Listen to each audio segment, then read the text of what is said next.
I'm a jock. I grew up playing sports.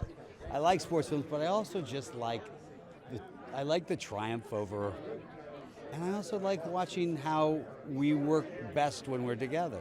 There's a lot of great books out there, a lot of great writers who never get this opportunity to see their story on a big screen. So I'm profoundly grateful for the experience. We stayed very close to the book. The book is fantastic. So our job really was to not mess up the book. None of us in that boat had ever rowed before.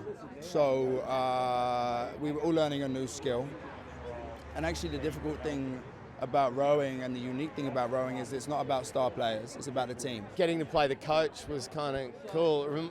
It was a big sign that I was getting older because I wasn't in the boat.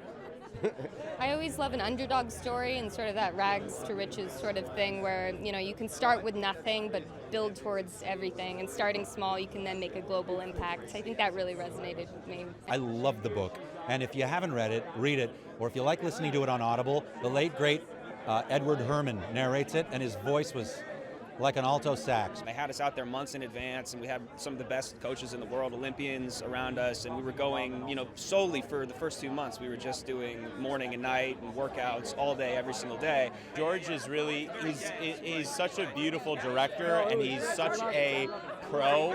He just knows what he wants. He's efficient, and as an actor, it just makes you feel confident. Shooting on water is the most challenging aspect, and personally I had to keep the boat a certain distance from the rowers to my left, keep the boat a certain distance from the camera boat on my right, diagnose problems in the rowing in real time, improv commands that would improve the rowing in the boat to the characters, not to the actors, and then I had scripted lines too. I've kind of spent most of my career playing some kind of questionable characters. It's normally quite dark and serious.